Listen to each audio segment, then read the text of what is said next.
All right, so this is your finished pack that is wrapped. Your instruments are all inside. It's nice, it's tight, it's neat, but this is what it looks like when you, for you to take it to the veterinarian to start the surgery. So we're going to go ahead and undo this. If you were helping the veterinarian set up, you would remove the pieces of tape. This one is an indicator tape, and it when it's sterilized, exposed to heat and steam under pressure with the autoclave, it'll have black stripes through here, so you know on the outside that it is sterilized.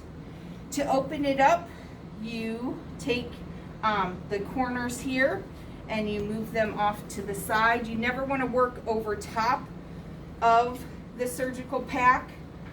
You just want to pull things off from the side. Here's the second layer. In small animals, they don't always do 2 layers, but in large animals they do, because you could have this set out on like a straw bale or something like that. That could be your surgical table. So in large animals, we usually wrap stuff twice. In small animals, they typically only wrap things with 1 wrap. So now it would be ready for the surgeon to come in with sterile gloves. If you needed to put like a surgical blade on here or some suture, you could do that to have it ready for the surgeon. So I am going to show you what it looks like inside. So we usually have a towel there. This is an indicator strip.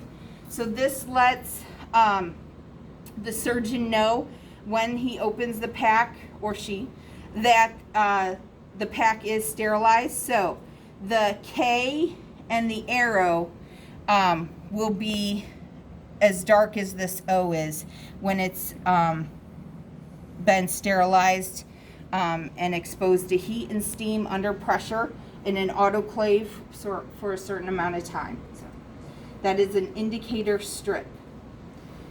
So here are your instruments. We have towel clamps. I usually put these on top because that is one of the first things that the veterinarian would use.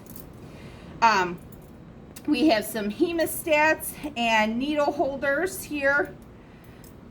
We have some Metzenbaum scissors. They're long and skinny. Some more mosquitoes. These are smaller, so mosquitoes. Looks like we have a couple needle holders. These are some thumb forceps, Adson tissue forceps, and then another set of Adson tissue forceps. I kind of house them together. And it looks like we have some Peens here. These are larger forceps. And then looks like, yep, these are Kelly's. The striations go halfway, so those are Kelly's. And then you can compare them to the mosquitoes, where the striations go all the way, and mosquitoes are smaller than Kelly's, so a little smaller. All right, so we usually put 4x4s in here. Some of the 4x4s will have a blue line through them, and those are radio opaque. So heaven forbid you lose a 4x4 and leave it in the animal's body. You could do an x-ray to see if there was a 4x4 left in there. That is not something you want to do. So we usually count the 4x4s before the surgery. And we count the 4x4s before we close up the animal to make sure that we have all of them. And you keep track of them. So you have to pay attention to where the veterinarian's tossing them. And you have to leave them out so that you can count them. So you make sure none of these 4x4s get left in the animal's body. That would be a complete no-no. So let's go ahead and stack the instruments in here correctly, nicely, neatly. There's no really wrong or right way to do it. I just try to put them in kind of neatly. I do try to put the towel clamps on top because they will need that when they drape off the animal. And then you always put the indicator strip in so that the veterinarian can see it right away to know if this pack is truly sterilized. We go ahead, we fold the towel in. It just keeps the instruments kind of contained a little better. So we fold the long side and then the short side. And now we're going to, I guess, start to wrap the pack. I like the long side towards me, and I always start with the corner that's by myself, so we have it as like a diamond shape. So you want to fold in close to the pack, keep it tight, and then you fold this part back towards you, and then you go to the side and you bring it in. You want to keep it nice and tight here, and you fold this part back, and then you come to this side and you fold it in, keep it nice and tight, and then this part gets folded back. Then you can bring it around, and you have underneath this little triangle here, you have this little pouch, and that's where this side is going to come around, and you tuck it inside that little pouch, but you have to keep this little bit sticking out so that we can open it up. So you do that again. So you start the side by yourself, you bring it in tight to the pack, hold on to it, fold it back. I keep my hands on the pack all the time. Straighten it out, go to the side, bring it in tight, fold it back, come to this side, bring it in, fold it back, and then I kind of flip it around here. So you got that little pouch underneath the triangle here. There's a little pouch, so you bring this part over. Hey, tell Tim he's on, Good.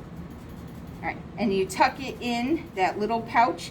You do leave a little bit out so that we can open up the pack when we're ready. So this is the radiopaque tape, and if you hold it up to the light, you can kind of see the dark lines in there. So when it is exposed to heat and steam under pressure in an autoclave, it will turn black, and that's how you know from the outside that it's been sterilized.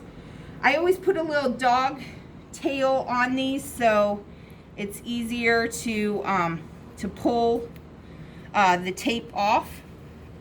And then we always label, and we use the masking tape to label.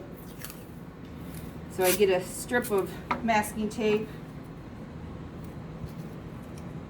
It's being slightly difficult. So strip of masking tape here. I put it on the same way. And then you do want to dovetail, I don't know, whatever it's called. You make a little tail here so that's easier to pull off. And then we'll label this one, let's say it's a large animal, LG, animal, AN. Surgery is S and an X. And then we always put the date on it. So 9/4/2020. Because it is only, it only stays sterile for a certain amount of time when you're storing it. So if it goes more than, I think it's 6 months, then you have to re-sterilize it. So that is how you wrap a pack. It's nice, it's tight. You can move it around and it doesn't come out. So that's how you wrap a pack.